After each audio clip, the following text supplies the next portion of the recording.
మనమైతేనే ఈ శోధనని జయించగలమని ఎరిగి మనల్ని నమ్మి ఇలాంటి శోధనలు మనకు అనుమతించిన ప్రభుకి దేవునికి స్తోత్రం కలుగును గాక. హల్లెలూయా. ఈ శోధనలు, ఈ సమస్యలు మనమైతేనే జయిస్తామని దేవుడు మనకు అందించాడు ఆయన. కాబట్టి మనకి జయిస్తామని మన మీద నమ్మకంతో యోబు, ఈ భూమి మీద ఒక యోబు కాదు 700 మంది యోబులు ఉన్న సంగతి వాడికి తెలియదు. సాతానికి తెలియదు 700 మంది యోబులు ఉన్నారు, వారు ఎలాంటి పరిస్థితులైనా సరే జయించగలిగిన వారు వాళ్ళు అనే సంగతి వాడికి తెలియదు. ఇప్పుడు వాడు కళ్ళారా వాడు చూస్తా ఉన్నాడు. ఇప్పుడు బయలుపరచబడ్డారు ఆ యోబులు, 700 మంది యోబులు ఇప్పుడు వాడికి బయలుపరచబడుతూ ఉన్నారు. కాబట్టి వాడికి తెలుసు ఈ యోబుల్ని నేను ఏం చేయలేను. వాళ్ళకున్న ఆస్తిని తీసినా, వాళ్ళ కుటుంబాలు తీసినా, వాళ్ళ బిడ్డల్ని, వాళ్ళ ఆస్తి, పశువుల్ని, వాళ్ళకున్న పేరు ప్రఖ్యాతుల్ని ఏది తీసేసినా వారిని దేవుని నుంచి నేను దూరం చేయలేను అని మన పితరుడైన యోబు అనుభవాన్ని వాడు చూపించాడు. కాబట్టి ఇప్పుడు మనము కూడా వాడికి అదే అనుభవం చూపించబోతున్నాం. ప్రభుకి స్తోత్రం కలుగును గాక. కాబట్టి దేవునికి మాత్రమే ఘనత కలుగును గాక.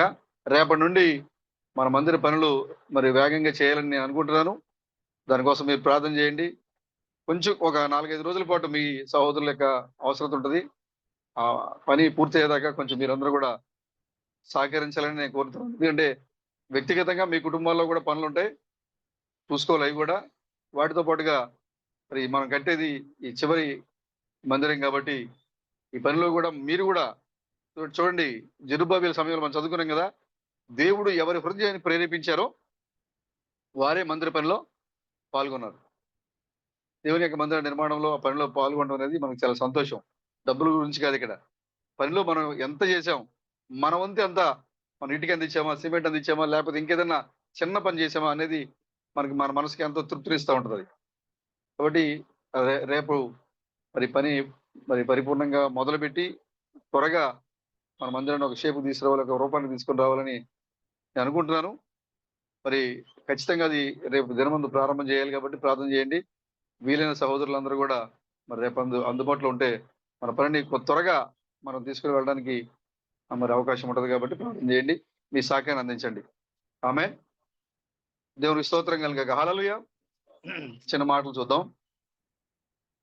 పరిశుద్ధ గ్రంథం నుండి మత్తయి సువార్త 9వ అధ్యాయము 18 నుంచి 26 చూద్దాం.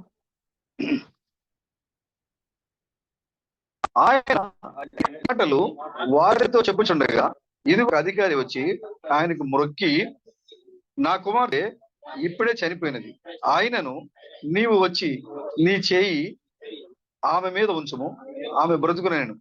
యేసు లేచి అతని వెంట వెళ్ళెను. ఆయన శిష్యులు కూడా వెళ్ళిరి. ఆ సమయమున ఆయన వెనకకు వచ్చి ఆయన వస్త్రపు చెంగు ముట్టెను. యేసు వెనకకు తిరిగి ఆమెను చూచి, కుమారి ధైర్యముగా ఉండము, నీ విశ్వాసము నిన్ను బాగుపరిచినని చెప్పగా ఆ గడియ నుండి ఆ స్త్రీ బాగుపడింది. అంతలో యేసు ఆ అధికారి ఇంటికి వచ్చి కిలన గురువులు వాయించు వారిని, గొల్లు చేయుచుండు జన సమూహమును చూచి, స్థలమీయుడి, ఈ చిన్నది నిద్రించినదే గాని చనిపోలేదని వారితో చెప్పగా వారు ఆయనను అపహసించిరి. జనసమూహమును పంపివేసి ఆయన లోపలికి వెళ్లి ఆమె చెయ్యి పట్టుకొనగానే ఆ చిన్నది లేచెను. ఈ సమాచారము ఆ దేశమందంతటను వ్యాపించెను. ఆమేన్. ప్రార్థన చేసుకోండి. మా మంచి ప్రభువైన దేవుడా, మీకు వందనాలు చెల్లిస్తున్నాం. ఈ సమయంలో మమ్మల్ని ప్రభువా ఈ లోకంలో రక్త మాంసముల దేహంలో మమ్మల్ని ఉంచినందుకై మీకు స్తోత్రములు. అయినా మరి ప్రతి మానవుడు, ఈ లోకంలో పుట్టిన ప్రతి మానవుడు ఈ రక్త మాంసముల దేహంలో నివాసం చేయట కొరకు పుట్టినది మొదలుకొని కాల పరిమితి లేకుండా నేను నివాసం చేస్తూనే ఉండాలని ఒక తలంపుతో వాళ్ళు పోరాటం చేస్తూ ఉన్నారు. వారి వయసుతో సంబంధం లేదు. ఎంత వయసులో ఉన్నా నేను ఇంకా జీవించాలి, బాలుడిగా ఉన్నా, యవనుడిగా ఉన్నా, వృద్ధాప్యంలో ఉన్నా, ఏ వయసులో ఉన్నా మేము జీవించాలి అని ఒక కోరికతో ఈ లోకంలో ప్రతి ఒక్కరు ఉన్నారు. ఈ లోకంలో దేనికోసమో వాళ్ళు పోరాటం చేస్తూ ఉన్నారని మీ యొక్క వాక్యం మాట్లాడుతూ ఉంది. సృష్టి దేనికోసమో పోరాటం చేస్తూ ఉంది అని మీరు మాట్లాడుతున్నారు. వారు దేనికోసం పోరాటం చేస్తున్నారు? మేము జీవించాలి, మేము జీవించాలి. ఒకవేళ రోగి హాస్పిటల్ ఉంటే అయ్యా వైద్య డాక్టర్ గారు మా ప్రాణాన్ని కాపాడండి అని కేకలు పెడుతూ ఉన్నారు. ఓ ప్రమాదం జరిగినప్పుడు మా ప్రాణాలు కాపాడండి అని కేకలు పెడుతూ ఉన్నారు. కానీ వాళ్ళు దేనికోసం పోరాటం చేస్తున్నారో వారు ఎరుగలేదని మీరు చెప్పారు మా ప్రభువా. కానీ ఈ చివరి కాల సమయంలో వచ్చిన నిజమైనటువంటి దేవుని కుమారులు కుమార్తెలు వారు దేనికోసం పోరాటం చేస్తున్నారో వారు ఎరిగిన ప్రజలుగా ఉన్నారని మీరు చెప్పారు మా ప్రభువా. ఓ నాశనము కానీ నశించలేని జీవము కొరకు మేము బతుకోబోతున్నామనే ఒక నిత్య సంతోషంలో మేము ఉన్నాము. ఈ లోకం పోరాటం చేస్తా ఉంది, కానీ నిత్య జీవాన్ని మేము ఆల్రెడీ పొందుకొని ఉన్నాము మా ప్రభువా. బట్టి ప్రభా, ఈ యొక్క ప్రజల్లో మనం ప్రత్యేకపరిచి మీరు ఏది మాట్లాడుతున్నారో దాన్ని గ్రహించే విధంగా మా హృదయాలను సిద్ధపరిచి మా కొరకు నాయకులను ఎప్పటికప్పుడు పంపుతూ మమ్మల్ని బలపరుస్తున్న దేవుడు మీకే వందనాలు చెల్లిస్తున్నాం. చదవబడిన లేఖన భాగాన్ని మీ చేతులకు అప్పగించుకుంటున్నాం. మీరే మాట్లాడి నడిపించి మహిమ ఘనత ప్రభావం పొందుకోనమని మా విమోచకుడైన క్రీస్తు బ్రహ్మను మీ యొక్క నామంలో ఈ ప్రార్థన అడుగుతున్నాం ప్రభువా. ఆమేన్. కూర్చుందాం.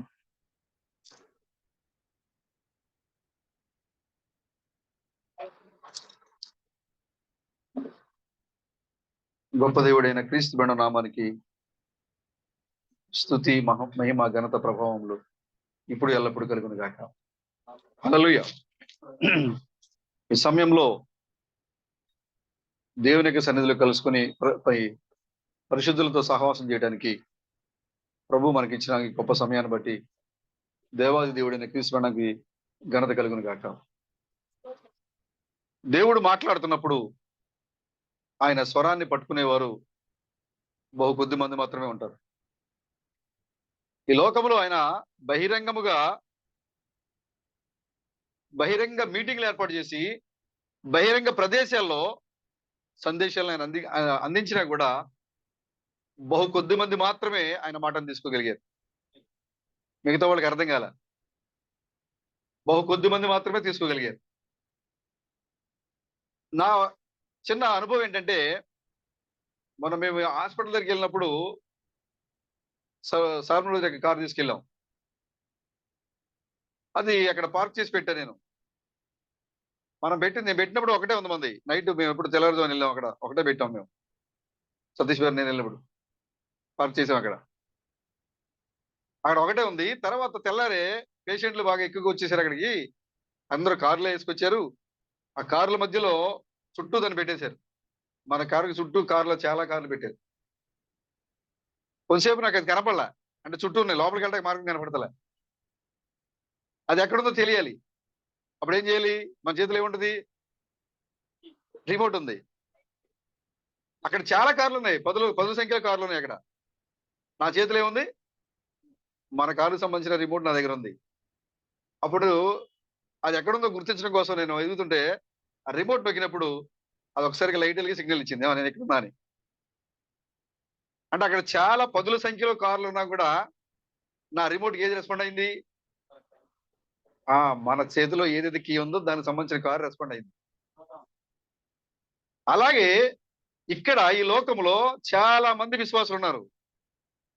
ఆయన మాట్లాడుతుంటే ఆయన మాటకి రెస్పాండ్ అయ్యేవారు ఎవరున్నారు? ఎవరైతే ఆయన రిమోట్ తో కనెక్ట్ అయి ఉన్నారో, ఆయన వాక్యంతో కనెక్ట్ అయి ఉన్నారో, ఆయన జీవంతో కనెక్ట్ అయి ఉన్నారో వాళ్ళు రెస్పాండ్ అవుతారు. మిగిలిన వాళ్ళలో ఎలాంటి సిగ్నల్స్ ఉండవు, ఎలాంటి కదలికలు ఉండవు, వాళ్ళు ఎలాంటి రెస్పాన్స్ మాట్లాడే వాళ్ళు. కాబట్టి దేవుడి లోకానికి దిగి వచ్చి యేసు క్రీస్తుగా, క్రీస్తు బెణంగా, క్రీస్తు థామస్ గా సందేశాన్ని బహిరంగంగా ఇచ్చారు. కానీ బహు కొద్ది మంది మాత్రమే తీసుకున్నారు. వేలూరులో రిమోట్ నొక్కితే ఇక్కడ సౌండ్ వస్తుందా? నేను ఇక్కడే ఉన్నా, అన్లాక్ అయిపోయి మనం ఇక్కడ. కారణం ఈ సిగ్నల్స్ దానికి కనెక్ట్ అయి ఉన్నాయి. దేవుని స్తోత్రం కలను గాక. కాబట్టి ఆయన మాట్లాడుతున్నప్పుడు ఆయన స్వరాన్ని పబ్లిక్ లో ఆయన వర్తమానం ఇచ్చినా కూడా బహు కొద్ది మంది మాత్రమే తీసుకోవడం గల కారణం ఏంటంటే, ఎవరైతే ఆయన ఆత్మ కలిగి ఉన్నారో, ఎవరైతే ఆయన జీవాన్ని కలిగి ఉన్నారో, ఎవరైతే ఆ గొర్రెపిల్ల యొక్క జీవ గ్రంథంలో పేర్లు వ్రాయబడిన వారు ఉన్నారో వారు మాత్రమే ఆయన యొక్క స్వరాన్ని గుర్తుపట్టగలుగుతారు. వారు మాత్రమే ఆయన వెంబడించగలుగుతారు. దేవుని స్తోత్రం కలను గాక. కాబట్టి ఇక్కడ కూర్చున్న మనం అందరం కూడా ఆయన యొక్క ఆత్మను కలిగి ఉన్నాం. మనం ఘనంగా చెప్పినట్లుగా మనము ఆ పరలోకముతో మనం కనెక్ట్ అయి ఉండాలంట. మనం దేంతో ఉండాలి? పరలోకంతో మనం కనెక్ట్ అయి ఉండాలి. ఎప్పుడైతే ఆ పరలోకంతో మనము అనుసంధానం కలిగి ఉంటామో అప్పుడు ఆయన చెప్పే ప్రతి మాట మనకు అర్థమవుతూ ఉంటుంది, మనం వినగలుగుతాం. కాబట్టి ఇక్కడ కూర్చున్న మీరు దేవుని యొక్క ఆ వాక్యానికి లోబడిన వారు కాబట్టి, ఆయన ఆత్మ కలిగిన వారు కాబట్టి ఆయన స్వరాన్ని మీరు మరి సులువుగా సాధారణంగా మీరు గ్రహించగలుగుతున్నారు. ఆయన ఏ గుడారంలోకి వచ్చి మాట్లాడుతున్నా సరే, ఏ స్వరే గుడారంలో మాట్లాడినా ఇది దేవుడు అని మీకు అర్థమైపోయింది. బ్రహ్మ అనే గుడారంలోకి వచ్చి ఆయన మాట్లాడినా ఇది దేవుడు అని మీకు అర్థమైపోయింది. థామస్ అనే గుడారంలోకి వచ్చి మాట్లాడినా ఇది దేవుడు అని మీకు అర్థమైపోయింది. కారణము, దేవుడు ఏ గుడారంలో ఉన్నా ఆయన స్వరాన్ని వినే ప్రజలుగా మనం ఉన్నాం. ఇప్పుడు బ్రహ్మ చెప్పినట్లుగా తల్లి తన కుమారుని ముసుకేసుకుని మరి ప్రేమించే తల్లి ఏం చేస్తుందంట? తన కుమారుడు బయట నుంచి లోపలికి వచ్చేసరికి ముసుకేసుకుని కనపడకుండా దాక్కుంటది, ముసుకేసుకుంటుందట. ఆమె దాక్కుని బౌ బౌ అని భయపెడతా ఉంటుందంట. కుమారుడు భయపడతారు. కొంచెం చూడడానికి బ్రహ్మంగా చెప్తున్నారు. చూడడానికి ఒకసారి ఆ కొత్త రూపం ఏం చేస్తుంది? ఆయన్ని భయపెడద్ది. అయ్యో ఎవరి ఈ కొత్త రూపం ఎవరిది? ఎందుకంటే ముఖం కనపట్ల, పైన ఏముంది? ముసుగు వేయబడి ఉంది. కాబట్టి ఆ కుమారుడికి ఏమనిపిస్తుంది? బాలుడికి, అబ్బో ఈ కొత్త రూపం ఎవరు, ఇంతకుముందు చూడని రూపంలో ఉన్నారు వీళ్ళు అని భయపడతాడు. ముందు చూడడం భయపడతాడు. తర్వాత తల్లి స్వరం వినపడతా ఉంటే ఈ స్వరం ఎవరిది? నా తల్లిదే. లోపల ఉంది ఎవరు ముసుగులో? నా తల్లి ఉంది అని అప్పుడు సంతోషపడతాడు ఆయన. అప్పుడు ఆయన ఎప్పుడైతే భయపడకుండా నవ్వుతాడో అప్పుడు ఏం చేస్తాడంటే ఆ ముసుగుని తీసి దగ్గరికి వెళ్ళి ఎత్తుకొని ముద్దు పెట్టుకుంటుందంట. ఇది కృష్ణుడికి చెప్పిన ఉదాహరణ. దేవుడు గుడారంలోకి వచ్చినప్పుడు మనం కొంత భయపడుతున్నాం. మనం యేసుక్రీస్తు రెండవ రాకడలో మరలా బ్రహ్మంగా వచ్చాడు అని చెప్పినప్పుడు ఇదేంటిది కొత్త గుడారంలో కనబడింది మనకి. మనం తీసుకోలేకపోయాం. ఒకవేళ నమ్మకపోతే ఏమవుద్దో, నమ్మితే ఏమవుద్దో భయపడ్డాం మనం.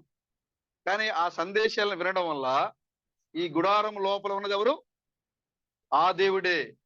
యెరూషలేముకు వచ్చిన అదే దేవుడు, మోషేతో మాట్లాడిన అదే దేవుడు, ఉలాయి దగ్గర నా దానిలతో మాట్లాడిన అదే దేవుడు ఇప్పుడు ఇక్కడ బెనాం అనే గుడారం నుంచి మాట్లాడుతున్నాడని మనం చూడగలిగాం. అలాగే ఇండియాకి వచ్చినప్పుడు ఆ గుడారాన్ని చూసి, ఆ శరీరాన్ని చూసి ఈయన దేవుడిని ప్రకటిస్తే ఏమవుతుందో, ఈయన ప్రవక్త కాదో, దేవుడే కాదో, క్రీస్తు కాదో అని మనలో భయము. కానీ ఎప్పుడైతే ఆ సందేశాలను మనం వినడం ప్రారంభం చేశామో, ఆ సందేశాల్లో ఉన్న సారాన్ని మనము గ్రహించడం ప్రారంభం చేశామో మనలో ఉన్న భయం తొలగిపోయింది. ఈ స్వరం ఎవరిది? ఇది మనకి తండ్రిదే. మన తండ్రి యొక్క స్వరమే ఇది. ఇది తండ్రి యొక్క ఆ యొక్క మోషేతో మాట్లాడిన అదే దేవుడే ఈ గుడారం నుంచి మాట్లాడుతున్నాడు అని మనం ఎప్పుడైతే నవ్వుతో మొదలు పెట్టామో ఇప్పుడు ఆయన పరిపూర్ణంగా తన ముసుగును తొలగించి మన ముందు బయలుపరుచుకున్నాడు. ఆయన ముసుగు లేని దేవుడే ఇప్పుడు ఆయన మనకి.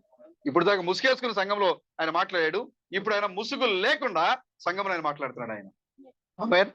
కాబట్టి ఇక్కడ ఉన్న ప్రజలందరూ కూడా ముసుగు తొలగించబడిన దేవుణ్ణి ఆరాధించే ప్రజలుగా ఉన్నారు. మనమందరం కూడా ఇప్పుడు మనమందరం కూడా దేవుని ఆత్మను కలిగి ఉన్నాం కాబట్టి ఆయన మాట్లాడే ప్రతి మాటకి మనం స్పందిస్తున్నాం. ఆయన మాట్లాడే ప్రతి మాటకి మనం జవాబిస్తున్నాం, ఆరాధిస్తున్నాం. ఆయన మనం ఈ లోకంలో గణపరుస్తున్నాం. ఆయన ఎవరో ఈ లోకానికి మనం సాక్ష్యం ఇస్తా ఉన్నాం. హల్లెలూయా. ఇప్పుడు మనం ఆయన దగ్గర నుంచి దిగి వచ్చామని ఆ యొక్క జ్ఞానము, ఆ శక్తిని ప్రభు మరలా మనకి తనే ఉండి మనలో ఉండి ఆయన బయలుపరుచుకున్నాడు ఆయన. కాబట్టి మీ అందరూ కూడా దేవుని ఎదురు నుంచి దిగి వచ్చిన ప్రజలుగా ఉన్నారు. దేవాదేవుడిని క్రీస్తు బడానికి స్తోత్రం కలను గాక. హల్లెలూయా. సరే, చదవబడిన లేఖన భాగం నుంచి చిన్న అంశముగా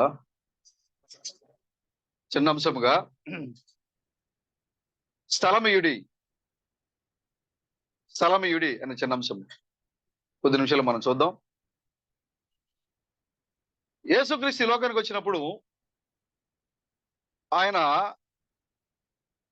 దెయ్యం పట్టిన వారిని, కాళ్ళు లేని వారిని, కళ్ళు లేని వారిని, నోరు లేని వారిని బాగు చేస్తూ సువార్తను ప్రకటిస్తూ ఆ ప్రాంతంలో సంచరిస్తూ ఉన్నారు.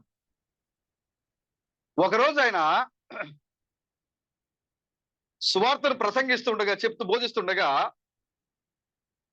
ఒక అధికారి వచ్చాడు. ఒక అధికారి ఆయన దగ్గరికి వచ్చి ఆయన చెప్పాడు, అయ్యా నా కుమార్తె ఏమైంది? చనిపోతుందా, చనిపోయిందా? చెప్పాలి. నా కుమార్తె చనిపోతాకు సిద్ధంగా ఉంది, నువ్వు వచ్చి ప్రార్థన చేయమన్నాడా? ఏమని చెప్పాడు? నా కుమార్తె చనిపోయింది, నువ్వు వచ్చి చెయ్యేసి ప్రార్థన చేస్తే ఖచ్చితంగా ఆమె బ్రతుకుద్ది. ఎంత గొప్ప విశ్వాసం సోదరుడు అది. ఇప్పుడు మనకి ఎంత అవసరం ఈ మాట? ఒక వ్యక్తి, ఒక అధికారి, ఇక నా కుమార్తె చనిపోయింది, ఇక మన చేతుల్లో ఏమీ లేదు, ఇక తీసుకెళ్లి మనము సమాధి కార్యక్రమాలు చేసుకుందాం, దేవుడు నాకు అన్యాయం చేశాడు, నన్ను విడిచిపెట్టేశాడు, నేను ప్రేమించిన నా కుమార్తెను తీసుకెళ్లిపోయాడు అని నిట్టూర్పు లేకుండా, నిరుత్సాహం లేకుండా, దేవుణ్ణి దూషించకుండా, దేవునికి అవమానం కలిగించే పనులు చేయకుండా ఏం చేశాడు? ప్రభు దగ్గరికి వచ్చి, ప్రభువా నా కుమార్తె చనిపోయింది, మీరు వస్తే బతుకుద్ది. ప్రభుకి స్తోత్రం కలగాక. నా ఇంట్లో మరణం ఉంది, నా ఇంట్లోకి జీవం రావాలంటే మీరు రావాలి. నా ఇంట్లో చనిపోయిన శవం ఉంది, ఆ శవానికి లేదా శరీరానికి జీవం రావాలంటే, కదలికలు రావాలంటే మీరు రావాలి.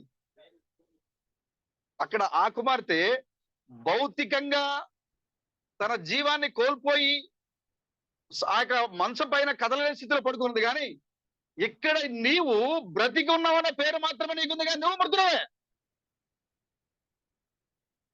నీ ఇంట్లో మరణం ఉంది, నీ ఇంట్లో పాపం ఉంది, నీ ఇంట్లో అల్లర్లు ఉన్నాయి, నీ ఇంట్లో లోక సంబంధమైన కార్యాలు ఉన్నాయి, నీ ఇంట్లో దేవునికి వ్యతిరేకమైన ప్రతి కార్యము జరుగుతుంది. అవి పోవాలంటే ఎవరు రావాలి?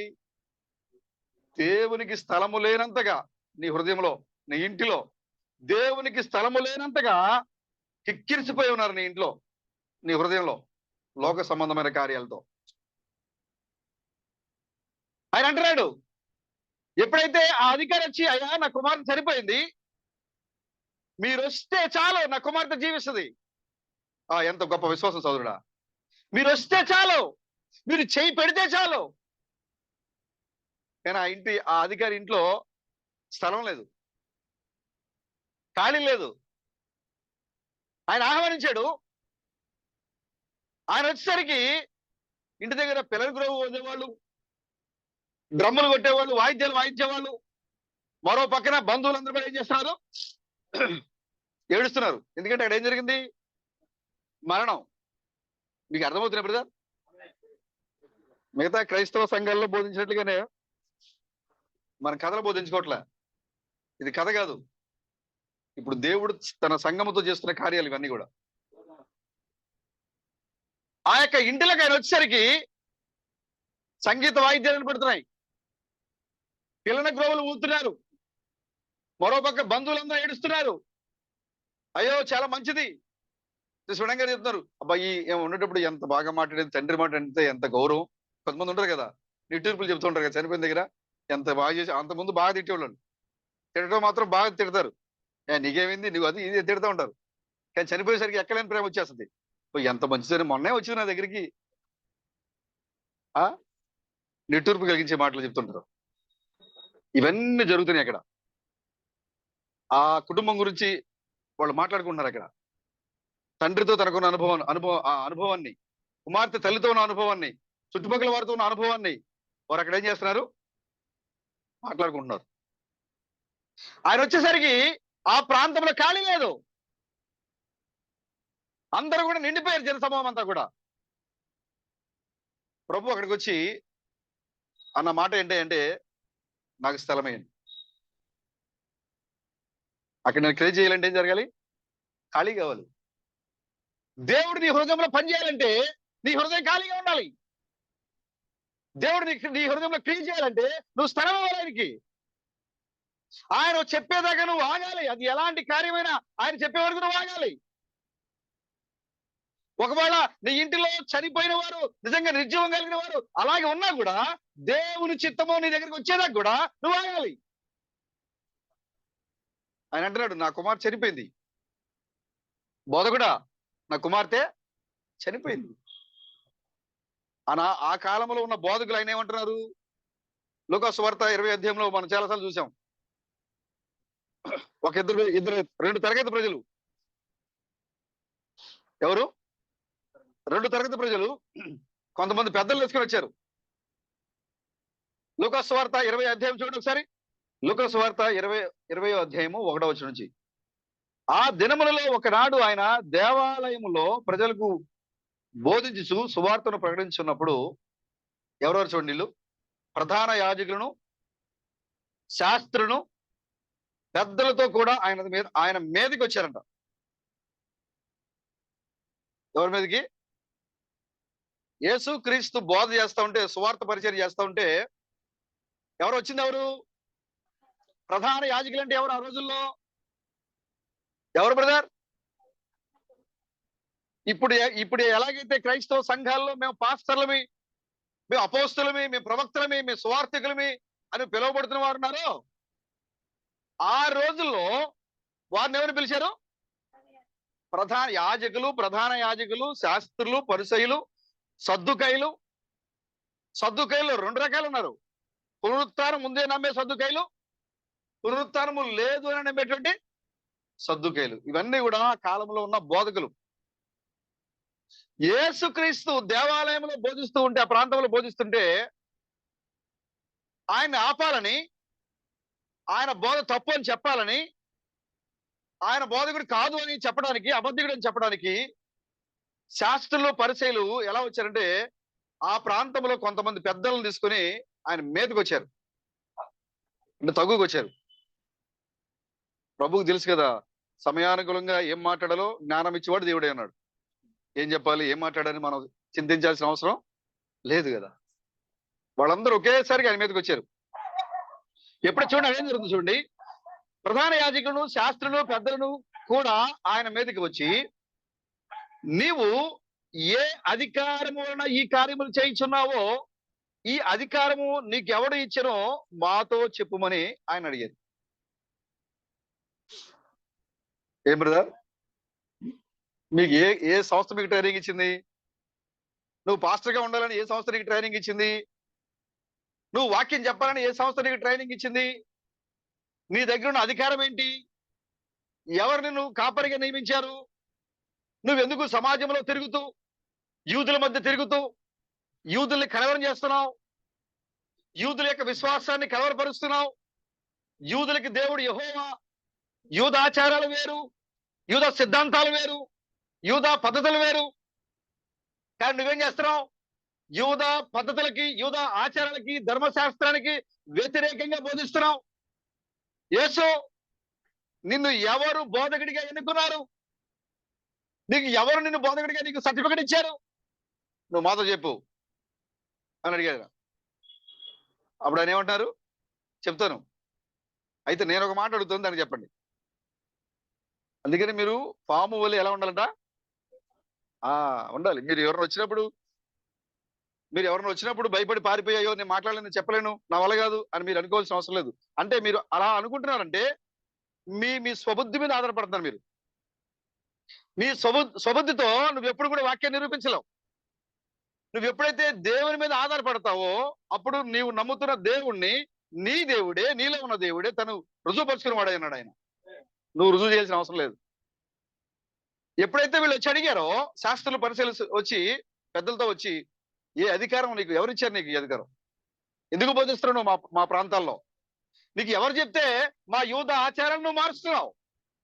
మా యూద ఆచారాలు ఏంటంటే, మా దేవుడు యెహోవా, మేము బలి అర్పిస్తే మా దేవుడు మా బలి అంగీకరిస్తాడు, ఇది మా ఆచారం. ఇప్పుడు నీవు వచ్చి మా యూద ఆచారాన్ని నువ్వేం చేస్తున్నావు? మార్చేస్తున్నావు. బలులు అవసరం లేదంటున్నావు, బాప్తిసం తీసుకోమంటున్నావు, రక్షణ నేనే అంటున్నావు, నేనే మార్గం అంటున్నావు. ఇలా చెప్పడానికి నీకు ఎవరు అధికారం ఇచ్చారు అని ప్రశ్నించారు ఆయన. ఆయన చెప్పేది ఆ యొక్క యూద సిద్ధాంతాలకి, ధర్మశాస్త్రానికి వ్యతిరేకమైన బోధ ఆయన మాట్లాడుతున్నాడా? లేదు. ఏదైతే ధర్మశాస్త్రం బోధించిందో ఆ ధర్మశాస్త్రాన్ని నెరవేర్చి దాన్ని పూర్తి చేయడానికి వచ్చాడు ఆయన. నెరవేర్చాడు ఆయన ధర్మశాస్త్రాన్ని. ఎలా అంటే, అక్షర రూపంలో ఉన్న ధర్మశాస్త్రాన్ని తన మీద వేసుకుని దాన్ని కలవరిశిలలో కొట్టేస్తాడు ఆయన. కానీ వాళ్ళకి అర్థం కాలేదు ఆ విషయం. నువ్వు ఏ అధికారంతో ఈ పనులు చేస్తున్నావు మాకు చెప్పు అని అడిగితే ఆయన అంటున్నారు చూడండి.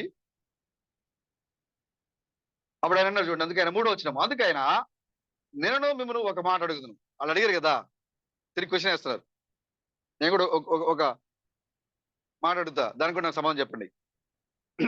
ఇవన్నీ కూడా మీరు చదివితే, సువార్తలు చదివితే ఎలా మాట్లాడాలో మీకు ఆల్రెడీ చెప్పేశారు బ్రదర్. వాళ్ళతో ఎలా యుక్తిగా మాట్లాడాలో, వివేకంగా మాట్లాడాలో ముందే బైబిల్లో రాయబడి ఉంది. మనం భయపడాల్సిన అవసరం లేదు ఇక్కడ.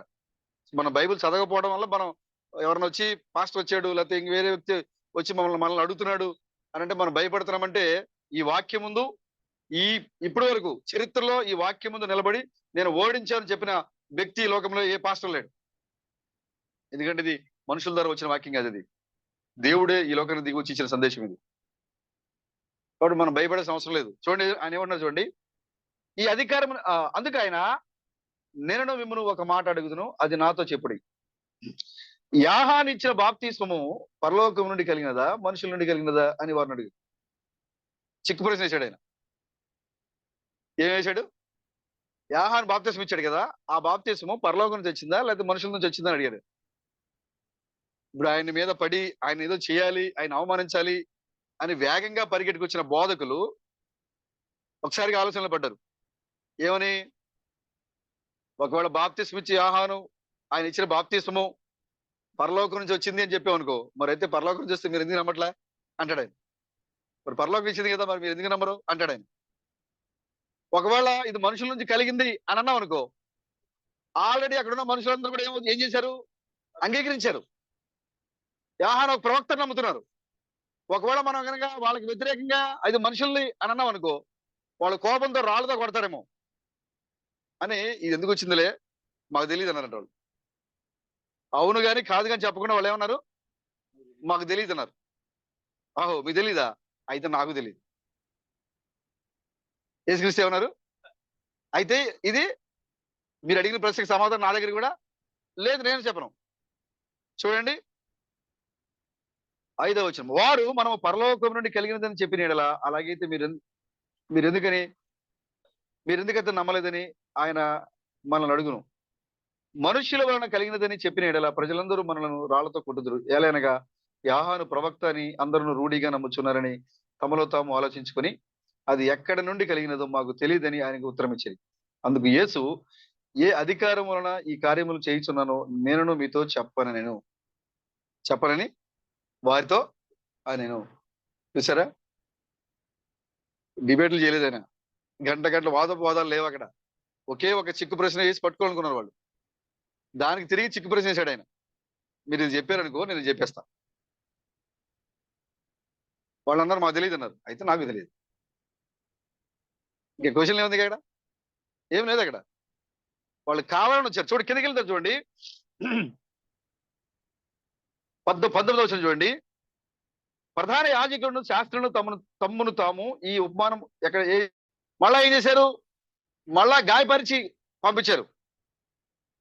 ఈసారి ఆయన అనుకున్నాడంట, యజమానుడు నా కుమారుడు వారసుడు కదా, నా స్వాస్థ్యానికి అతను యజమానుడు కదా, అతను పంపిస్తే వాళ్ళు భయపడి మా వాటా ఇస్తారు లేదా వెళ్ళిపోతారనే ఉద్దేశంతో ఆ యజమానుడు తనకు సొంత కొడుకుని పంపించాడు. అయ్యా మనకి పలానా చోట మనకి ద్రాక్ష తోట ఉంది, ఫలాలు రావాలి మనకి, అది ఇవ్వట్లేదు వాళ్ళు, ఇది తీసుకొని రమ్మని పంపించాడు. ఆ కుమారుడు వెళ్ళాడు. ఎప్పుడైతే కుమారుడు ఆ స్వాస్థ్యం దగ్గరికి వచ్చాడో అక్కడున్న ఆ కాపులు లేదా అక్కడ ఉన్నటువంటి ద్రాక్ష తోట గుర్తు తీసుకున్న ఆ కాపర్లు వాళ్ళు అనుకున్నారట, ఇతను ఈ భూమికి వారసుడు, స్వాస్థ్యానికి వారసుడు ఇతను కనుక మనం చంపేసామనుకో ఈ స్వాస్థ్యం ఇక మనదే వద్ది అని అతని మీద పడి చంపి వెలుపలికి ఈడ్చేశారు. ఏం చేశారు? వెలుపలికి ఈడ్చి చంపారని బైబిల్ రాయబడింది అక్కడ. వెలుపలికి ఈడ్చి అక్కడ చంపేశారు. ఎందుకంటే ఇతను చనిపోతే ఈ యొక్క ఆస్తికి మనమే వారసులం. ఎందుకు వెలుపలికి ఈడ్చి తీసుకెళ్ళి చంపారు? నా 5 భాగాలు ఉన్న దీంట్లో మొదటి దాసుడు, 2వ దాసుడు, 3వ దాసుడు, 4వ దాసుడు ఎవరు? 4వ వ్యక్తి ఎవరు? కుమారుడు. 5వసారి వచ్చింది ఎవరు? యజమాని వచ్చేసాడు. ఈ ముగ్గురు దాసుల్ని కూడా చంపేశారు వాళ్ళు. కుమారుడు పంపిస్తే భయపడి, స్వాస్థ్యానికి యజమాని కాబట్టి, ఆస్తికి యజమాని కాబట్టి భయపడి వాటా ఇస్తారనే ఉద్దేశంతో కుమారుడు పంపిస్తే కుమారుణ్ణి ద్రాక్ష తోట వెలుపలికి ఈడ్చుకెళ్ళి మరి చంపేశారు. చంపేసి ఇతనికి మనకి అడ్డు లేడు అని వాళ్ళు తోటలోకి వెళ్ళిపోయారు. మళ్ళా వాళ్ళకి ద్రాక్ష తోటలోకి వెళ్ళారు. విషయాన్ని తెలుసుకున్న యజమానుడు కోపంతో బయలుదేరొచ్చాడు. ఎవరు? యజమానుడు వచ్చి ఆయన ఏం చేశారు? ఆ కాపులను సంహరించి వారిని చంపి ఆ ద్రాక్ష తోట తీసుకుని ఎవరికి ఇచ్చాడంట? ఇతరులకు ఇచ్చాడు. ఇతరుల దగ్గర ఉంది ఇప్పుడు ద్రాక్ష తోట. ఎవరు ఈ కాపర్లు? ఈ లోక సంబంధమైన క్రైస్తవులు. దేవుడు ద్రాక్ష తోట నాటి ఫలాల కోసం చూస్తూ ఉంటే యెషయా 5వ అధ్యాయంలో చెప్పినట్లుగా, ఎస్కేలో చెప్పినట్లుగా నేను మంచి ద్రాక్షలని ఎక్కడి నుంచి తెచ్చినట్టు? నేను ఐగుప్తులోంచి తెచ్చినట్టు నేను. కానీ మంచి ఫలాలు ఇవ్వాల్సినటువంటి ఈ ద్రాక్ష తోటలు ఏమవుతున్నాయట? ఫలాలు ఇవ్వట్లేదు. ప్రవక్తలు వచ్చారు, న్యాయాధిపతులు వచ్చారు, దేవుని యొక్క మరి బిడ్డలు అనేక మంది కుమార్తెలు వచ్చారు. వీళ్ళు మన దగ్గరికి వస్తే వాళ్ళకి ఆస్తి ఇవ్వాలనే ఉద్దేశంతో వాళ్ళు ఏం చేశారు? వాళ్ళు చంపేశారు. చివరికి కుమారుడు వచ్చారు. ఇతను ఎవరు? ఆస్తికి వారసుడు, యజమానుడు. ఇతను చంపేస్తే మందే అని కల్వరి శిలువలో ఆ రోజున ఆయన చంపేశారు.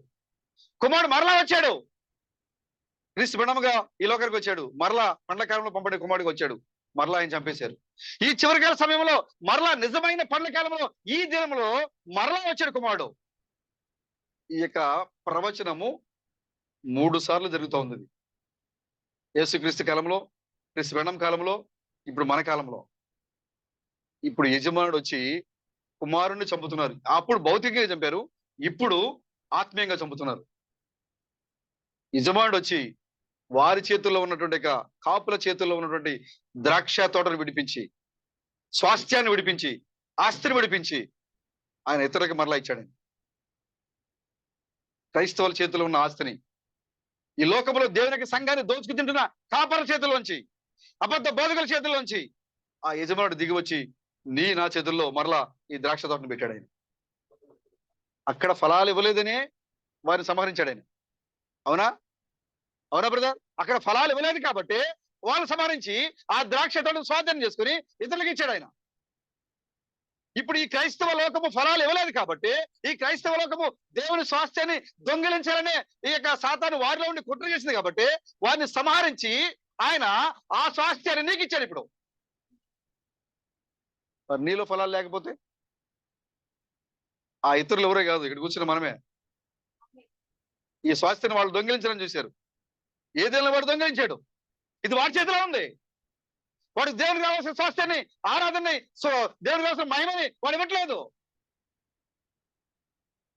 ఈ చివరి దినాల్లో దేవుడు దిగి వచ్చి సాతాన్ని సంహరించి, కాపుల్ని సంహరించి, అబద్ధ బోధకుల్ని తెగనరికి వారి చేతుల్లో ఉన్నటువంటి అధికారాన్ని, పరలోకపు స్వాస్థ్యాన్ని తిరిగి తీసుకొచ్చి నీకు ఇచ్చాడు. మరి నువ్వేం చేయాలి? ఫలించాలి. ఈ ఉపమానం చెప్పాడు ఆయన. ఎప్పుడైతే ఈ ఉపమానం చెప్పారో ఇది నువ్వు అని చెప్పలేనా. ఈ ఉపమానం ఎప్పుడైతే చెప్పారో వాళ్ళకి అర్థమైపోయింది ఇది మేము అనుకున్నారంట వాళ్ళు. ఈ ఉపమానం మన గురించే చెప్పాడంటే ఈ స్వాస్థ్యాన్ని దొంగిలించేది మనమేనా? ఇది మనమేనా? ఆయన ఆస్తిని దొంగిలించేది మనమేనా అని వాళ్ళు అనుకుని వాళ్ళు ఏం చేస్తారు? 19వ వచనం చూడండి. 19వ వచనంలో ప్రధాన యాజకులను, శాస్త్రులను తమ్మును గూర్చి ఈ ఉపమానం ఆయన చెప్పినని గ్రహించి ఆ గడియలోనే ఆయనను బలత్కారముగా పట్టుకున్న సమయం చూచిరి గాని జనులకు భయపడిరి. వారు ఆయనను కనిపెట్టుచు అధిపతి వశమునకు, అధికారమునకు ఆయన అప్పగించకై ఆయన మాటలందు తప్పు పట్టవలనని తాము నీతిమంతులమని అనిపించుకొని వేగుల వారిని ఆయన వద్దకు పంపిరి. ఎవరు పంపారు? మేము చాలా నీతిమంతులు ఉండేవి, మేము అన్ని విషయాలు నీతిగా ఉంటాం అనుకుంటారు చూసారు కొంతమంది. వాళ్ళు పంపించారంట. వాళ్ళు మీరు వెళ్ళండి, ఆయన మీటింగ్లోకి వెళ్ళండి, ఆయనతో ఉండండి, ఆయన ఏం మాట్లాడుతున్నాడో తప్పులు పట్టుకోండి, ఆయన మాటల్లో పొరపాట్లు తప్పులు పట్టుకోవాలని, ఆయన మీద ఏదో ఒక నిందేయాలి. కాబట్టి ఆయన బోధనలో తప్పులు, ఆయన మాటల్లో తప్పులు పట్టుకుని ఆయన తీసుకెళ్లి అధిపతి ముందు నిలబెట్టాలి. ఇతను అబద్ధీకుడు, అబద్ధ బోధకుడు నిలబెట్టాలి. కాబట్టి జ్ఞానం కలిగిన వారిని శాస్త్రులు పరిశీలన చేశారంట. నీతిమంతులను అని పిలుచుకునేవారు, తమ్ముడు నీతిమంతులను పిలుచుకుంటారంట. వాళ్ళు ఎవరు? వాళ్ళు వేగుల వారు. తమ్ముడు నీతిమంతులను పిలుచుకునే వేగుల వారిని ఏర్పాటు చేసి ఆయన కూడికలు పంపించడం మొదలు పెట్టారు. వీళ్ళు ఆయన కూడికల్లోకి వెళ్తున్నారు. అక్కడికి వెళ్ళి ఏం చేస్తారు తెలుసా?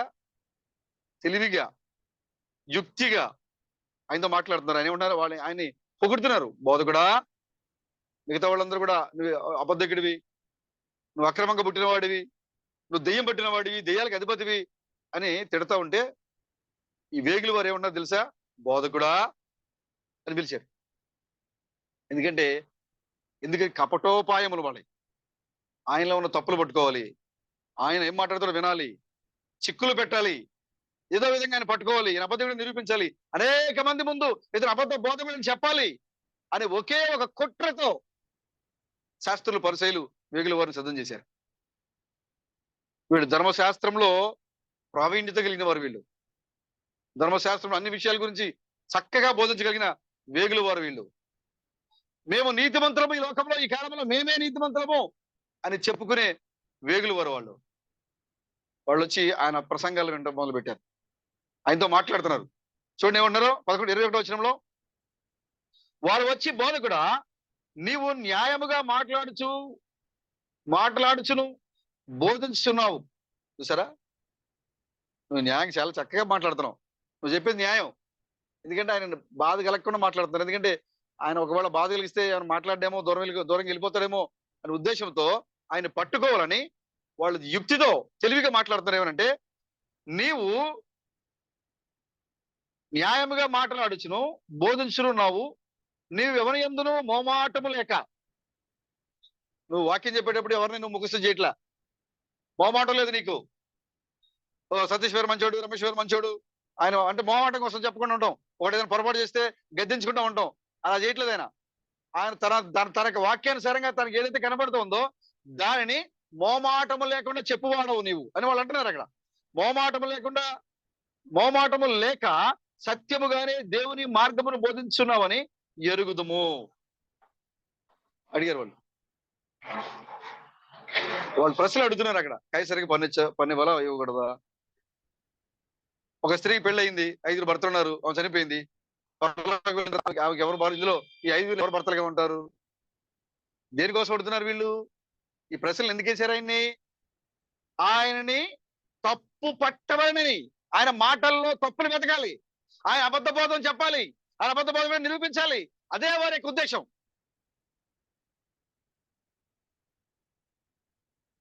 ఈనాటి క్రైస్తవులందరూ కూడా, సంఘాలన్నీ కూడా మనం చెప్పే మాటలు కూడా తప్పు అని చెప్పాలి, మన బోధలు కూడా అబద్ధం చెప్పాలి. మనతో వాదించే వాళ్ళు ఎలాంటి వారంట?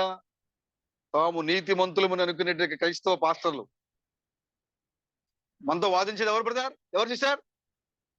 మేము నీతిమంతులము, మా యొక్క ప్రవక్త మోషే, మా తండ్రి అబ్రహాము అని చెప్పినటువంటి క్రైస్తవులు.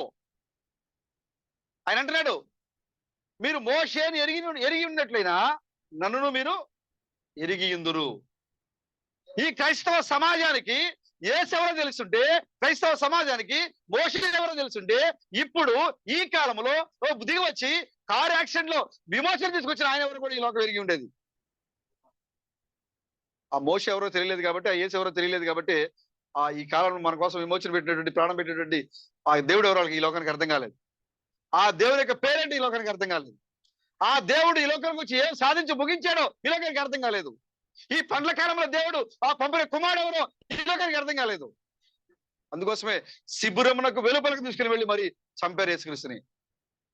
ఆ రోజున 2000 సంవత్సరాల క్రితము దేవుడు తన కుమారుని లోకానికి పంపితే, ఆ యొక్క ప్రజలు, ఆ కాపులు, ఆ కాపరులు, ఆ ధర్మశాస్త్ర బోధకులు ఆ కుమారుని తీసుకుని పోయి శిబిరానికి వెలుపలకు తీసుకుని వెళ్ళి ఆయన చంపారు, స్వాస్థ్యం మందైపోద్దని. మరలా దేవుడు రెండోసారి తన కుమారుడు పంపిస్తే ఈ క్రైస్తవ బోధకులు, సంఘకాల వర్తమానికుల్ని, పరిశుద్ధుల్ని, వీళ్ళందరినీ కూడా ఏం చేశారు? హింసించారు, దాసుల్ని. మరలా వచ్చిన కుమారుడిని తీసుకుని పోయి అమెరికా వీధుల్లో, నడి వీధుల్లో, అమెరికాకు వెలుపల, పట్టణానికి దూరంగా యాక్సిడెంట్ జరిగితే త్వరగా హాస్పిటల్కి తీసుకెళ్లకుండా ఉండేంత దూరంలో కావాలని యాక్సిడెంట్ చేయించారు వాళ్ళు. ఒకవేళ చిన్నగా కొద్దిగా ఏమైనా ప్రాణం ఉంటే అక్కడ నుంచి ఇక్కడ తీసుకొచ్చేలో ఏమైపోవాలి అనే కుట్రతో వెలుపలకి తీసుకెళ్లి మరి యాక్సిడెంట్ చేశారు. పండ్ల కాలం ఒక పంపండి కుమారుడు. ఇప్పుడు మరలా ఈ చివరికాల సమయం ఇది నిజమైన పండ్ల కాలం. ఈ నిజమైన పండ్ల కాలంలో దేవుడు మరలా తన కుమారుని పంపించాడు.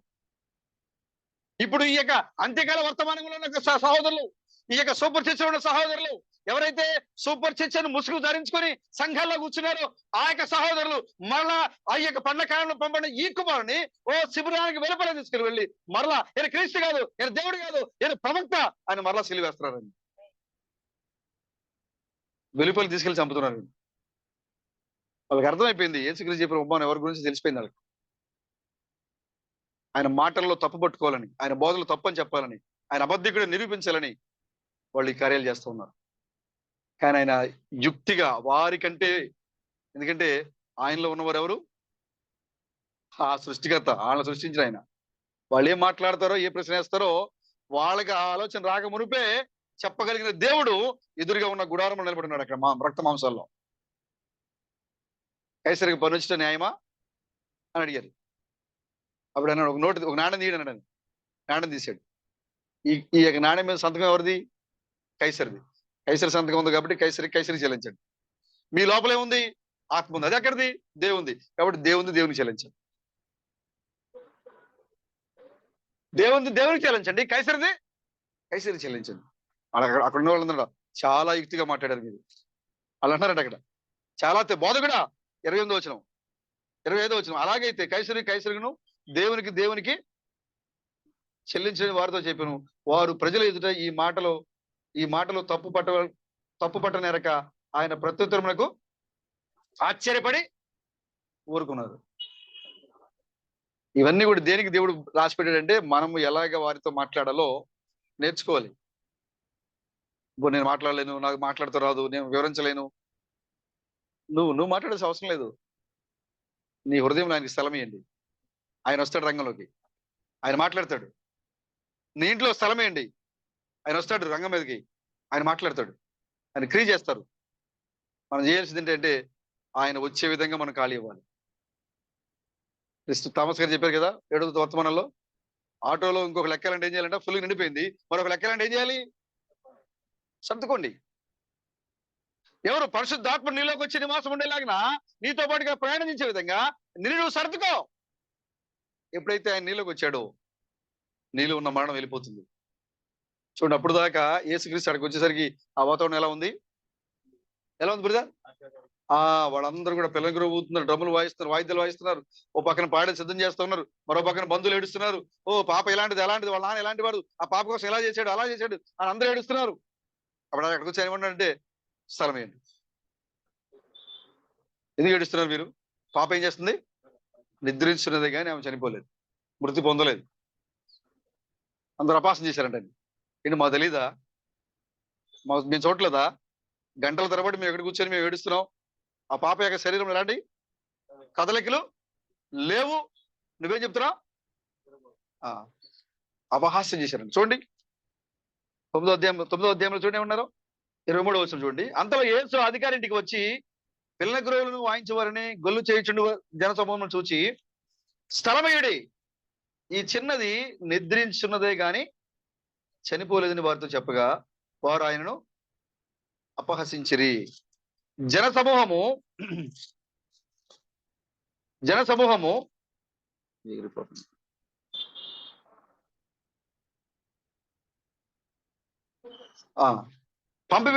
పంపివేసి ఆయన లోపలికి వెళ్ళి ఆమె చెయ్యి పట్టుకోగానే ఆ చిన్నది లేచెను. ఈ సమాచారము దేశమంతటా వ్యాపించెను. దేవుని స్తోత్రం కలుగాక. సహోదరుడా, సహోదరి, ప్రభు నీ జీవితంలో క్రియ చేయాలంటే నువ్వు సర్దుకోవాలి. ఆయన నీ జీవితంలోకి ఆహ్వానించాలి. ప్రభు నీ కుటుంబంలో కార్యం చేయాలంటే నువ్వు సర్దుకోవాలి. ఆయన నీ కుటుంబంలోకి ఆయన నువ్వు ఆహ్వానించాలి.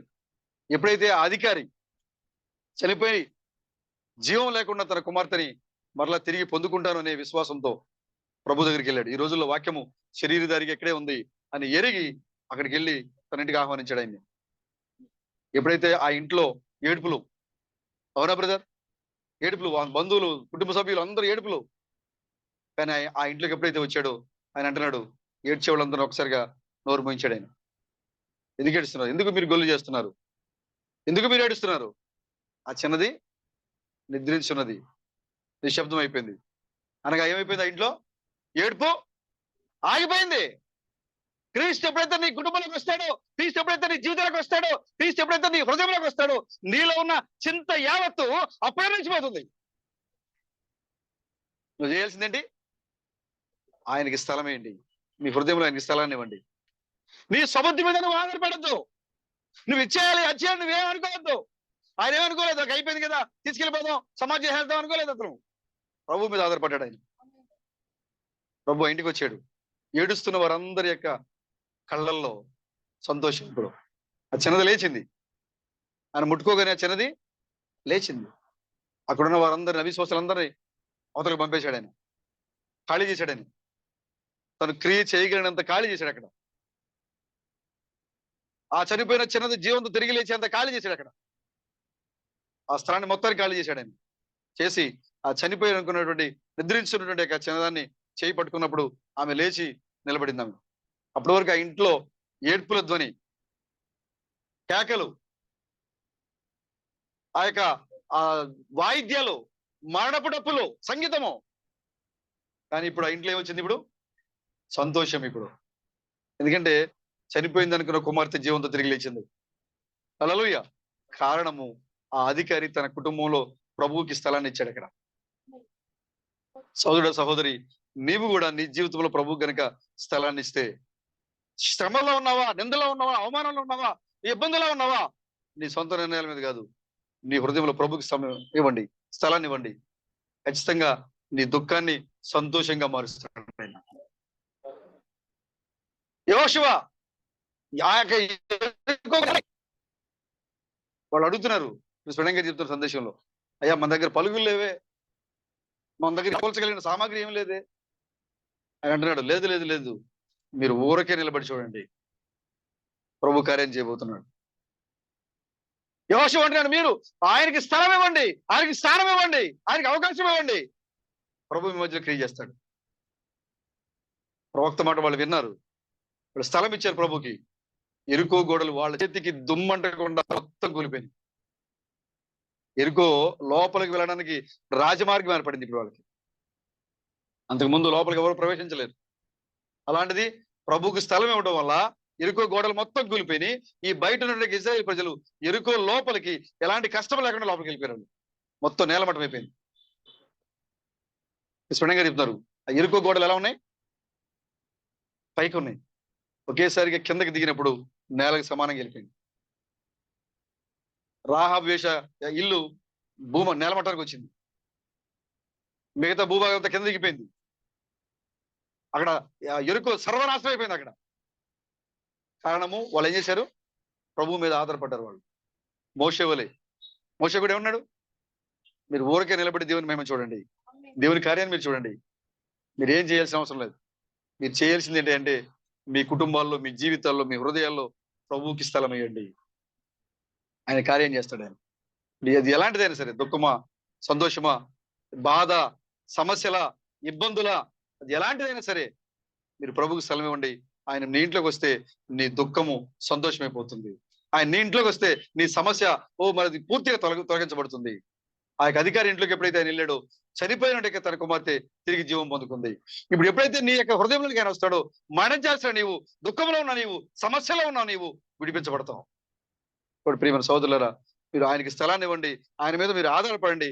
ఎప్పుడైతే మీరు ఆయన మీద ఆధారపడతారో, క్రియ చేయడానికి ప్రభు సిద్ధంగా ఉన్నాడు. ఆయన ఆ అధికారి వల్ల మీరు విశ్వాసంగా ఉండండి. ఏం జరిగినా సరే భయపడొద్దు మీరు. అతనికి అనుమానం లేదు, నా కుమార్ చనిపోయింది కాబట్టి లేపుతాడా అనుకున్నాడు. ఇంకో ఆయన వచ్చాడు, ఒక శతాధిపతి. అయ్యా నా కుమారుడు అక్కడ చాలా సిద్ధంగా ఉన్నాయి. ఈ లోపు ఇంకో ఆయన వచ్చాడు. ఆయన బయలుదేరి వస్తున్నాడు. ఆయన ఆ జనాన్ని తోసుకుంటూ వస్తున్నాడు. ఆయన అతని అపాయింట్మెంట్ క్యాన్సిల్ చేయలేడు. ఆయన ఎప్పటికీ చోటు చేయలేడు. ఆయన అపాయింట్మెంట్ ఇచ్చాడంటే అది ఎలాంటి పరిస్థితులైనా సరే ఆయన వచ్చి చేరుతాడని చెప్తాడు. ఆయన పదా, నేను నీతో పాటు వస్తా అని బయలుదేరాడు. ఇంకో ఆయన వచ్చి చెప్తున్నాడు, అయ్యా నీ కుమార్తె చనిపోయింది. చనిపోయినా పర్వాలేదు, నమ్మితే చాలు, ఏం చేస్తాడు ఆయన. దేవునికి స్తోత్రం కలుగును గాక. కాబట్టి మీరు ఆయనకి స్థలాన్ని ఇవ్వండి. ప్రభు మీ జీవితాల్లో నీ జీవితంలో ఉన్న దుఃఖాన్ని తొలగించి సంతోషాన్ని ఇవ్వబోతున్నాడు ఆయన. బూడిదను తొలగించి పూదండను నీకు ఇవ్వబోతున్నాడు ఆయన. ఆ మలినమైన వస్త్రాలు తొలగించి ప్రశస్తమైన వస్త్రాలని నీకు ఇవ్వబోతున్నాడు ఆయన. ఓ నీ ఇంటిలో దుఃఖ వేదన తొలగించి సంతోషాన్ని ఇవ్వబోతున్నాడు. నీ నోటి నిండా అప్పుడు నవ్వు ఉంటుందని చెప్తున్నాడు ఆయన. ఇప్పుడు నీ నోటి నిండా ఏడుపు ఉంది, కానీ ఆయన నీ ఇంట్లోకి వచ్చినప్పుడు ఏముంటుందంట, నీ నోటి నిండా నవ్వే ఉంటది. కాబట్టి నీ మాటలు పట్టుకోవాలని, నీ మాటలు అబద్ధమని చెప్పడానికి ఈ లోకంలో క్రైస్తవులు చూస్తూ ఉంటారు. ఆ సమయంలో మీరు ప్రభు మీద మీరు ఆధారపడండి. మీ సొంత నిర్ణయాలతో మీరు భయపడే అవసరం లేదు. ప్రభు ఆ సమయానికి వారితో ఏం మాట్లాడాలో ఆ జ్ఞానాన్ని దేవుడు మీకు అప్పుడే ఇస్తాడు. ఆయన మాట్లాడాలంటే ఆయన మీ లోపలికి వచ్చేంతగా స్థలాన్ని ఇవ్వాలి మీరు. ఆయన మీద మీరు ఆధారపడండి. దేవుడి చిన్న మాటలు దీవించిన గాక. ప్రార్థన చేసుకుందాం. స్తోత్రం స్తోత్రం స్తోత్రం స్తోత్రం స్తోత్రం స్తోత్రం స్తోత్రం స్తోత్రం స్తోత్రం స్తోత్రం స్తోత్రం స్తోత్రం స్తోత్రం. మహాగణుడ మహోన్నతుడైన మా దేవుడా, క్రీస్తు బిడ్డ ప్రభువా మీకు వందనాలు. ఈ సమయంలో మరి నీ యొక్క సందేశాన్ని మేము కొన్ని మాటలు నేర్చుకున్నాము. ఆల్రెడీ ప్రభు మరి మీరు ఈ లోకానికి వచ్చి సాధించిన కార్యాలు, ముగించిన కార్యాలని మరలా మేము జ్ఞాపకం చేసుకున్నాం. అవి మా కాలానికి ఎలా మాదిరిగా ఉన్నావో మేము చూస్తూ ఉన్నాము ప్రభు. పండ్ల కాలమున పంపడే కుమారుడిగా మీరే ఈ లోకానికి దిగి వచ్చారు. అనేక మంది నేటికి ఇంకా ఈ సమయానికి ఆయన ఇంకా సిలువ వేస్తూనే ఉన్నారు. సంఘాలకి వెలుపలిగా లాక్కొని పోతూ ఉన్నారు. ఈయన క్రీస్తు కాడు, ఈయన దేవుడు కాడు, ఈయన వాక్యం కాదు అని ఈ పండ్ల కాలంలో పంపడే కుమారుని సంఘాలకు వెలుపలిగా, శిబిరానికి వెలుపలిగా తీసుకుని పోయి చంపుదాము, ఇతను ఆస్తికి వారసులు, ఇతను చంపేద్దాం అని దుర్మార్గపు ఆలోచనలు, కుట్రలు చేస్తూ ఉన్నారు. కానీ నిజమైన యజమానుడా మీరే దిగి వచ్చారు. స్వాస్థ్యాన్ని పంచని కాపర్లను, సంఘానికి వాక్యాన్ని బోధించని కాపర్లను, సంఘాన్ని బలపరచని కాపర్లను, సంఘాన్ని భయపెడుతున్న కాపర్లను, సంఘాన్ని నరకానికి నడిపిస్తున్నటువంటి క్రైస్తవ బోధకులను సంహరించి వారి దగ్గర స్వాస్థ్యాన్ని మీరు మాకిచ్చారు మా ప్రభు. మీకు వందనాలు స్తోత్రములు. ఈ కార్యాలన్నీ కూడా ఇప్పటికే జరిగిపోతూ ఉన్నాయి, కానీ లోకము చూడలేకపోతా ఉంది. మేము చూసే విధంగా మా కన్నులను తెరిచిన దేవుడా మీకే వందనాలు చెల్లిస్తున్నాం. ఇక ఆ యొక్క ఇతరులు ఎవరో కాదు, దేవుని కుమారుల యొక్క స్వాస్థ్యాన్ని దొంగిలించుకుందామని చూస్తుంటే క్రైస్తవ బోధకుల్లోంచి, క్రైస్తవ కాపర్లోంచి ఆ స్వాస్థ్యాన్ని స్వాధీనపరుచుకొని ఇతరులకు ఇచ్చారనగా, ఇతరులు ఎవరో కాదు, అది నేనే. ఇప్పుడు పరలోక అధికారం ఇప్పుడు మా వద్ద ఉంది. అది ఎవరికి వారు వ్యక్తిగతంగా తీసుకోవడానికి సహాయం తెచ్చండి. మమ్మల్ని అవమానించాలని, మా బోధల్లో తప్పులు పట్టుకోవాలని, మేము చెప్పేది అబద్ధమని నిరూపించాలని యుక్తి కలిగిన, తెలివి కలిగిన వేగుల వారు ఈ నేటి ఆధునిక క్రైస్తవ ప్రధాన యాజకులు, శాస్త్రులు మా చుట్టూ పొంచి ఉన్నారు. కాబట్టి జ్ఞానాన్ని మాకు దయచేయండి. సొలొమోను వలె సమయానుకూలంగా మాట్లాడే జ్ఞానాన్ని మాకు దయచేయండి. మీ యొక్క వాక్యంతో మా హృదయాలను నింపండి, మా పెదాలను నింపండి. ప్రభు మరి మీరు ఏ విధంగా అయితే అలాంటి బోధకులు నోరు పూపించారో అదే ఆత్మను మాకు దయచేయండి. సంఘాన్ని సోదరులను బలపరచండి. ప్రభు నీకు వందనాలు. మరలా మేము కలుసుకునే ప్రతి ఒక్కరిని దీవించి ఆశీర్వదించండి. మందిర నిర్మాణ పనుల విషయాల్లో మీరే సహకారిగా ఉండి మీరు నడిపించండి. నా మందిరము సమస్త జనులకు ప్రార్థన మందిరం అనబడిందని చెప్పేవారు మా ప్రభు. కాబట్టి అది భౌతిక సంబంధమైన మందిరం కాదు, కానీ ఏదైతే ఈ చివరికాల సమయంలో నా పేరు అతనికి పెట్టబడినది, ఆయనకి మీరు భయపడి అని మీరు చెప్పారో ఆ మందిరమే సమస్త జనులకు ప్రార్థన మందిరంగా ఉండబోతుంది. ఆ మందిరము ఈ లోకానికి బహిరంగముగా కనబడే వరకు మేము సహవాసం చేయడానికి, మేము కలుసుకోవడానికి, ఆరాధన చేయడానికి ఈ భౌతిక సంబంధమైన దేవాలయం మాకు అవసరం. కాబట్టి జెరుబ్బాబెలు వలె, సొలొమోను వలె రాజుతో ఒక మందిరం మేము కట్టుకోవడానికి మేము పూనుకున్నాం. కోరేషు వలె ప్రభు మరి మా యొక్క హృదయాలు మీరు రేపినందుకే మీకు వందనాలు చెల్లిస్తున్నాం. గొప్ప దేవుడా, ఈ పనిలో ఎవరెవరైతే మీరు హృదయాలను ప్రేరేపిస్తూ ఉన్నారో వారందరూ ఈ పనిలో భాగస్వాములు అవడానికి సహాయం తెచ్చండి. పనిని ముందు నడిపించండి, బలపరచండి. కావలసిన ప్రతిదాన్ని మీరు సమకూర్చండి. దావీదు సమకూర్చి సొలొమోనుకి ఇచ్చినట్లుగానే మీరు సమకూర్చి మాకు అందించండి. ఈ మందిరము సమస్త జనులకు ప్రార్థన మందిరంగా ఉండబోతుంది. అనేక మంది ప్రపంచ నలుదిశల నుంచి ఇక్కడ రాబోతున్నారు. ఆ దినమున మరి జనులు తూర్పు నుండి ఉత్తరానికి, ఉత్తరం నుంచి తూర్పుకి వెళ్ళిన వాక్యము దొరకదు. ఎందుకంటే కాలంలో వారి క్షామం రాబోతుంది, కరువు రాబోతుందని మీరు చెప్పారు మా ప్రభు. ఆ కరువు కాలంలో అనేక మంది దేవాలయం దగ్గర రాబోతున్నారు. కాబట్టి మా ప్రభు ఈ యొక్క దేవాలయము ఈ నిత్యమైనటువంటి యెహోవా నిత్య నామానికి మీరు బయలుపరిచిన దేవాలయముగా మందిరంగా ఉండడానికి మీరు సహాయం దయచేయండి. ఈ దేవాలయంలో ఉన్న ప్రతి ఒక్కరు కూడా బలపరచండి, స్థిరపరచండి, విశ్వాసంలో నడిపించండి. ఆనాడు ప్రభా ఆ సమయను హన్నా అనేక సంవత్సరాలు ఆ మందిరంలో ఉన్నారు, ఏ మంచి చేయలేదు. సొలొమోను మందిరంలో వాళ్ళు ఉన్నారు, వందలాది మంది యూదులు ఆ మందిరం లోపలికి వచ్చి వెళ్తా ఉన్నారు, వందలాది మంది శిశువులు సున్నతి ఆచరించి రోజు వెళ్తా ఉన్నారు. కానీ ఎవరు లోపలికి వచ్చినప్పుడు ఏ మంచి జరగలేదు.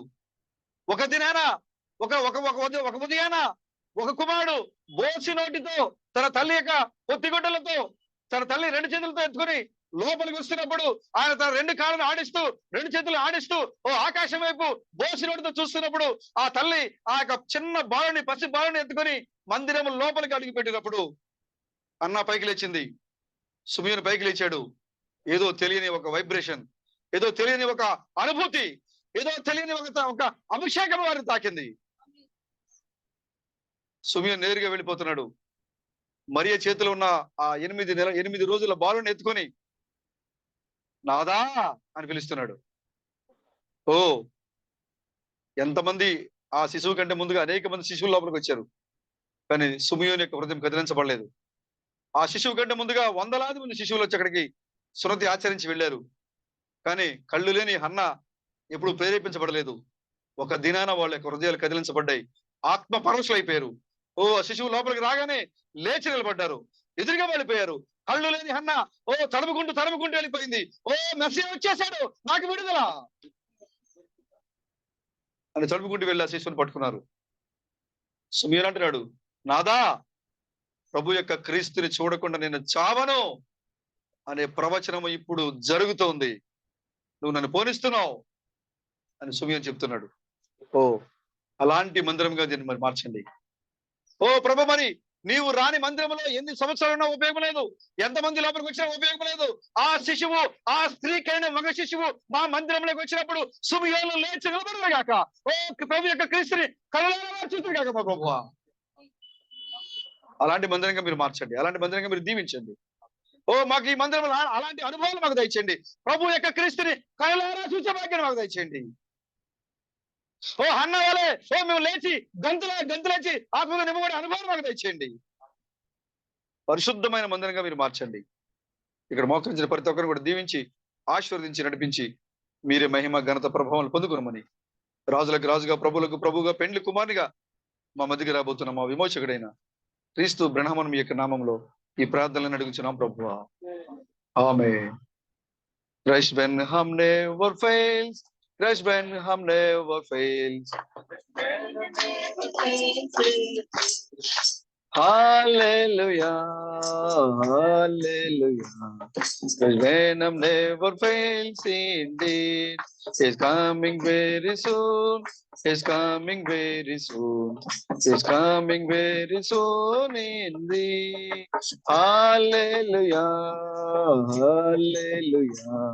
He's coming very soon indeed. ప్రణమ యెహోవాను సన్నతించుము, నా అందరూ సమస్తమైన పరిశుద్ధమును సన్నతించుము. నా ప్రణమ యెహోవాను సన్నతించుము, మా విమోచకుడైన క్రీస్తు బణం చేసిన ఉపకారములలో దేన్ని మరువకుము. ఆమేన్, ఆమేన్, ఆమేన్. మన రాజులకు రాజును ప్రభులకు ప్రభును మన పెండ్లి కుమారుడైన క్రీస్తు బణం యొక్క కృప ఇప్పుడు ఎల్లప్పుడు సదాకాలం తోడని మనం నడిపించిన గాక. ఆమేన్. మా నమ్మకమునకు విశ్వాసమును పాత్రుడైన క్రీస్తు బణం జయము గల దేవుడు, ఆయన నామము మహిమగల నామము, ఆయన వాక్యము సత్యము, ఆయన చిత్తము నిశ్చయముగా నెరవేర్చబడును. ఆకాశం భూమి కదిలింపబడి కానీ క్రీస్తు బణం వాక్యము గతించదు. ఈ రోజులలో ఆయన తన బిడ్డలకు నిజమైన దేవుడిగా ఉన్నాడు. తమ పిల్లలకు చీకటిని వెలుగుగాను, చెడును మంచిగాను, కన్నీటిని సంతోషముగాను మార్చున్నారు. ఆయన ఒక్కనికే, క్రీస్తు బణం ఒక్కనికే సకల స్తుతి, ఘనత, మహిమ, స్తోత్రము, ఆరాధన, ప్రభుత్వము, రాజరికము ఇప్పుడు ఎల్లప్పుడు సదాకాలం ఉండును గాక. ఆమేన్. మా నమ్మకమునకు విశ్వాసమునకు పాత్రుడైన క్రీస్తు బణం ఆయనే రాజులకు రాజు, ప్రభులకు ప్రభుగా అభిషేకించబడినందువల్ల ప్రతి ఒక్కరు హృదయము భయంతో పీడింపబడి, ప్రతి ఒక్కరు భయంతో మోకరిల్లి, ప్రతి ఒక్కరి నాలుక క్రీస్తు బృణమే ప్రభు అని అంగీకరించును గాక. ఆమేన్, ఆమె ఆమె గ్లోరీ టు గాడ్. అందరికీ వందనాలు brother. God bless you. God bless you.